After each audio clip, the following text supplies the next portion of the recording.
जय हिंद साथियों, नमस्कार। मैं गणित विषय गुरुकुल से अजय सोनी। आज के लेक्चर में हम लोग rank of a matrix bye echelon form किस तरीके से निकाले, इनके दो प्रश्नों को डील करेंगे। प्रश्न नंबर 1 और प्रश्न नंबर 2 दोनों ही देखेंगे। दोनों बहुत इंपॉर्टेंट प्रश्न है, कई बार आए हुए हैं यूनिवर्सिटीज में। 6 मार्क के लिए यदि ये प्रश्न आए तो आने ही है, तो 6 मार्क के लिए ही आएंगे। ठीक है, बहुत बार आए हैं।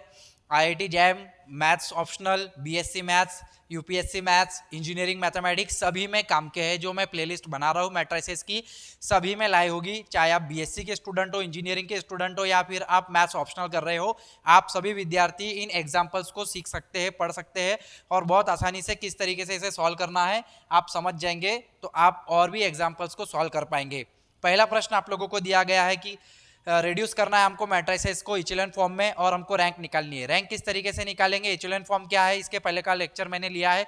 यदि आप लोगों ने देखा नहीं है तो डिस्क्रिप्शन में लिख दिए, आपको डिस्क्रिप्शन में चले जाना है, लिंक में क्लिक करना है और आपको echelon form, normal form, minor method, इन सारी मेथड के द्वारा किस तरीके से आप रैंक निकालेंगे, सारे वीडियोस देख लीजिए, लेक्चर देख लीजिए, तो आपको समझ में आ जाएगा कि आप किस तरीके से आपको रैंक निकालनी है। इचेलॉन फॉर्म के इसके पहले का एक लेक्चर मैंने लिया है, उसे जरूर देखें। ये वाला लेक्चर देखने के पहले यहाँ पे जो आपको गिवन मैट्रिक्स दिया है उसे लिखेंगे 3 2 0 -1। एक मैट्रिक्स हमें दिया हुआ है 0 2 2 1 1 -2 -3 2 और 0 1 2 1। ये हमारे पास गिवन मैट्रिक्स है। सबसे पहले मुझे यहाँ पे 1 लेकर आना है। 1 कहाँ पर है, R3 में।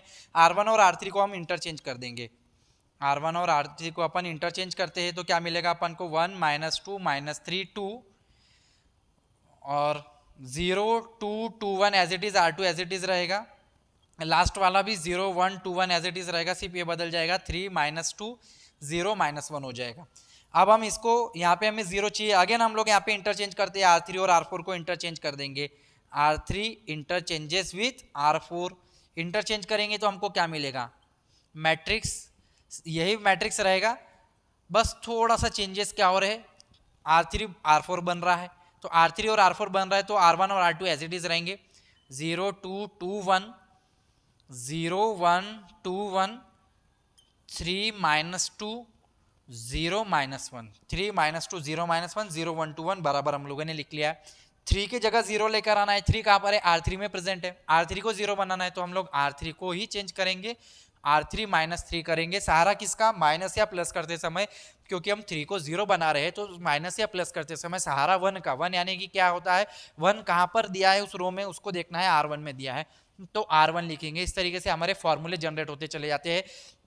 किस तरीके से मैंने पूरे ट्रांसफॉर्मेशन की, एलिमेंट्री ट्रांसफॉर्मेशन, रो ट्रांसफॉर्मेशन, कॉलम ट्रांसफॉर्मेशन, स्टार्टिंग से आप अगर लेक्चर्स देखेंगे नॉर्मल फॉर्म से लेके अभी तक, तो आपको बहुत आसानी से समझ में आ जाएगा कि किस तरीके से ट्रांसफॉर्मेशन किए जाते हैं। इक्वल्स टू, यहाँ पे देखिए अपन किसको चेंज कर रहे हैं, R4 को चेंज कर रहे हैं, यहाँ पे नॉट R3 को, R4 को चेंज कर रहे हैं। तो R4 को कैसे चेंज कर रहे हैं, हम लोग -3 R1 ले रहे हैं, तो बाकी के एज इट इज रहेंगे। 1 -2 -3 2 एज इट इज रहेगा। 0 2 2 1 0 2 2 1 एज इट इज। 0 1 2 1 0 1 2 1 भी एज इट इज रहेगा। यहाँ पे 3 की जगह देखिए यहाँ पे 0 हो गया है। इस फार्मूले के अनुसार आप वैल्यूज डालते चलेंगे R4 और R1 की। R4 और R1 है, पहली वैल्यू डालिए तो 0 मिल गया। दूसरी वैल्यू ले लो आप इस फार्मूले में, तो ये फार्मूला के अनुसार दूसरी वैल्यू है अपने पास R4 की -2 -3 और R1 की वैल्यू है हमारे पास -2, तो -2 + 6, 6 में से 2 गए 4। अब यहाँ पे 0 -3 और R1 की वैल्यू है -3, तो यहाँ पे आ गया 9, 3 3 9। अब यहाँ पे लास्ट में वैल्यू है -1 -3 और R1 की वैल्यू है अपने पास 2, तो -1 -6 विच इज इक्वल टू -7।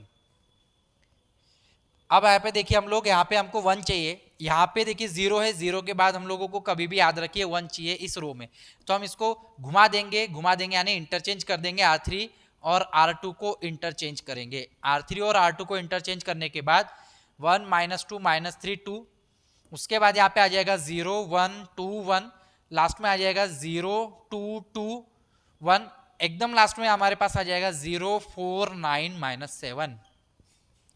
अब यहाँ पे 1 आ गया है। 1 के अब यहाँ पे हमको नीचे 0 बनाना है। एक्चुअली हमको ट्रायंगुलर फॉर्म में बदलना है। और अगर आपने कैनोनिकल फॉर्म देखा है, नॉर्मल फॉर्म देखा है, तो किस तरीके से हम लोग 0 बनाते हुए चल रहे हैं रो और कॉलम में, अगर आप नॉर्मल फॉर्म को देखेंगे उसके बाद इस इचेलॉन को फॉर्म को देखेंगे, ये वाले लेक्चर्स देखेंगे, तो आप बहुत आसानी से समझ पाएंगे कि ट्रांसफॉर्मेशन किस तरीके से किया जा रहा है यहाँ पे। ठीक है, तो हम लोग यहाँ पे और यहाँ पे R3 और R4 को 0 बनाएंगे, इन एलिमेंट्स को 0 बनाएंगे। एक्चुअली हम ट्रायंगुलर फॉर्म लेकर आ रहे हैं, अपर ट्रायंगुलर फॉर्म या फिर सिंपल उसे ट्रायंगुलर फॉर्म कह दिए, आप कह देंगे तो भी चलेगा। R3 और R4 को चेंज करेंगे, R3 को कैसे चेंज करेंगे हम लोग -2, और R4 को चेंज कैसे करेंगे -4। सहारा किसका 1 का, 1 कहाँ पर है R2 में है, तो हम लोग लिखेंगे यहाँ पे R2। देखो इस तरीके से हमारे फार्मूले जनरेट हो गए। फार्मूले जनरेट करना आना चाहिए, नहीं कई बार कैसे बच्चे रटते हैं, रटने की चीज थोड़ी ना है मैथमेटिक्स। मैथमेटिक्स को कभी भी ध्यान से, समझदारी से, सूझबूझ से सॉल्व करना चाहिए। ठीक है, सब कुछ आसान है। ठीक है, नथिंग इज इम्पॉसिबल, इंसान ने ही बनाया है, चाहे वो मैथ्स है चाहे कुछ भी हो, सब इंसान ने बनाया है। ठीक है, इंसान ने की पहले तो अगर आप देखें एंशियंट इंडिया पढ़े कभी, यदि आप यूपीएससी के स्टूडेंट है, तो था क्या 10,000 साल पहले कुछ भी नहीं था। धीरे धीरे 4-5 हजार साल पहले फिर सिंधु घाटी सभ्यता आई, फिर धीरे धीरे मैथ्स का इन्वेंशन हुआ। आर्यभट्ट ने 2700 साल पहले हमारे आर्यभट्ट ने फिर बताया जीरो और पाई की वैल्यूज वगैरह। तो धीरे धीरे बाद में जैसे जैसे मनुष्य का विकास होते गया, वैसे वैसे फिर यहाँ पे हम लोग मैथ्स का विकास करते चले गए, बाकी हमारे सब्जेक्ट्स का विकास होते चले गया। ठीक है, तो आज जितने भी मैथमेटिशियंस है जिन्होंने पीएचडी की है, रिसर्च की है, उन्हीं की हम रिसर्च को पढ़ रहे हैं, वही मैथ्स हम लोग यहाँ पे पढ़ रहे हैं। तो 1 -2 -3 2 0 1 2 1 0 1 2 1 0, ये तो ऑब्वियसली 0 0 एलिमेंट्स हो जाएंगे। ठीक है, हम लोग इस फॉर्मूले के अनुसार R3 की जो वैल्यू है, R3 की जो वैल्यू है 2 -2, R2 की वैल्यू है 2। देखो R3 और R2 की वैल्यू डालते चलेंगे, पहली वैल्यू डालेंगे तो 0 आएगा, दूसरी वैल्यू डालेंगे तो हमको लीडिंग आंसर मिल जाएगा 2, और ये 2 R3 और R2 की वैल्यू, तीसरी वैल्यू यहाँ पे डालेंगे, तीसरी वैल्यू है 2 -2, इसकी भी वैल्यू है हमारे पास 2, तो 2 में से 4 गए यानी -2। 1 1 डालेंगे, 1 -2 इंटू 1 1 -1 इज 1 -2 इज -1। R4 इस फॉर्मूले में R4, अब R4 के लिए वैल्यू क्या आएगी, R4 की, ये तो 0 हो गया, इसको छोड़ो। R4 की वैल्यू आई है 9 -4 और R2 की वैल्यू है 2, तो 9 में से 8 गए, 1 बचेगा। -7 -4 और R2 की वैल्यू कितनी है हमारे पास 1 है, तो 7 माइनस इज -11, तो यहाँ पे आ रहा है अपना -11। अब मुझे -2 के जगह 1 चाहिए, सिंपल R4 और R3 को उलट पुलट कर देंगे हम लोग, इंटरचेंज कर देंगे। R4 is interchanges with R3, तो यहाँ पे क्या मिलेगा अपन को 1 -2 -3 2 0 1 2 1 0 0 1 -11 0 0, ठीक है 0 0 -2 -1, -2 की जगह मुझे 0 लेकर आना है। -2 की जगह 0 कैसे आएगा, -2 की जगह 0 तब आएगा जब हम प्लस करेंगे, तो R4 में ऐड कर देंगे 2, सहारा किसका 1 का, 1 कहाँ पर है R3 में। ऐसा क्यों कर रहे हैं हम लोग, अभी मैं लास्ट में बताता हूँ कि ये ट्रायंगुलर फॉर्म ही क्यों आ रहा है हमारा। ठीक है, इसके पहले का यदि आपने वीडियो नहीं देखा है तो इसमें मैं आपके सारे डाउट क्लियर कर दूंगा कि इस तरीके से इचेलॉन फॉर्म को क्यों बदल रहे हैं। 1 -2 -3 2 0 1 2 1 0 0 1 -11 0 0, ये तो हो जाएगा 0। ठीक है, क्योंकि हम +2 कर रहे हैं। लास्ट में R4 की वैल्यू कितनी है -1 +2, और R3 की वैल्यू है -11, तो -1 -22 इज -23, तो -23 से हम लोग R4 को डिवाइड कर देंगे, तो R4 को डिवाइड करेंगे -23 से, तो वैल्यू आ जाएगी हमारे पास 1 -2 -3 2 0 1 2 1 0 1 2 1 0 0 1 -11 और 0 0 0 1, ये हमारी वैल्यू आ गई। ठीक है, तो अब यहाँ पे देखिए हम लोग क्या किस तरीके से बदल रहे थे, यहाँ पे हम लोग 0 रो बनाने की कोशिश कर रहे हैं। 0 रो तो पूरी तरीके से बनी नहीं, 0 0 0 0 पूरी तरीके से रो बनी नहीं, नंबर ऑफ नॉन जीरो चाहिए हमको, जितने नॉन जीरो रोज है वो हमारी रैंक बनेगी। और उसके साथ साथ एक कंडीशन है कि जितने भी 0 एलिमेंट्स आ रहे हैं उसके बाद का जो भी एक एलिमेंट हो वो 1 हो, तो जितने भी 0 एलिमेंट है उसके बाद का एलिमेंट है जो 1 है, यूनिटी है। इन दोनों के बाद 0 0 है, उसके बाद यूनिटी है, उसके ये 3 0 इसके बाद 1 है। और एक कंडीशन क्या है, कंडीशन ये है कि सबसे देखो नीचे में 3 0 है, ऊपर में प्रीसीडिंग रो में कम जीरो होने चाहिए, 2 जीरो है, उसके ऊपर 1 जीरो होना चाहिए, 1 जीरो भी है। तो हमारे पास इचेलॉन फॉर्म की पूरी कंडीशन है। पहली बात तो जीरो कम कम हो हर एक रो में, ठीक है, या फिर ज्यादा ज्यादा हो, ऐसा भी आप पढ़ सकते हैं। पहला एक बार जीरो है, 2 जीरो है, 3 जीरो, आखिरी में पूरी तरीके से जीरो हो जाए। लेकिन जब जीरो आपको दिख रहा है, जीरो के बाद एक जो एलिमेंट आएगा, जीरो के बाद का जो एकदम एलिमेंट आएगा, वो कभी भी यूनिटी आना चाहिए, 1 आना चाहिए। तो इस तरीके की ध्यान में रखते हुए, अरेंजमेंट को ध्यान में रखते हुए, इचेलॉन फॉर्म की डेफिनेशन को ध्यान में रखते हुए पहला लेक्चर देखना, उसके बाद ये लेक्चर देखना, तो बहुत अच्छे से समझ में आएगा। पहले लेक्चर में मैं डेफिनेशन पढ़ाता हूँ, तो कभी भी लेक्चर्स के स्टार्टिंग में डेफिनेशंस होती है, बाद में उसके एग्जाम्पल्स होते हैं। उसके बाद इसे देखेंगे तो बहुत अच्छे से क्लियर हो जाएगा कि सर बोल क्या रहे हैं, मैं क्या बोल रहा हूँ, क्या समझाने का आपको प्रयत्न कर रहा हूँ। तो यहाँ पे 1 2 3, अब यहाँ पे गिनना कि पूरी तरीके से जो रो जीरो नहीं हुए हैं वो कौन से रो है जो पूरी तरीके से जीरो नहीं हुए। तो यहाँ पे चारों रो पूरी तरीके से जीरो नहीं हुए हैं, यानी कि चारों के चारों नॉन जीरो रोज है। इसलिए इसकी रैंक कितनी हो जाएगी बेटा, इसकी रैंक हो जाएगी, रैंक ऑफ ए इज 4, इसकी रैंक हो जाएगी 4। तो बहुत आसानी से हम लोगों ने पहला मैट्रिक्स को सॉल्व किया। दूसरा मैट्रिक्स सॉल्व करते हैं और यह लेक्चर हम लोग यहाँ पे स्टॉप करेंगे। अगले लेक्चर में हम लोग और एग्जांपल्स लेंगे।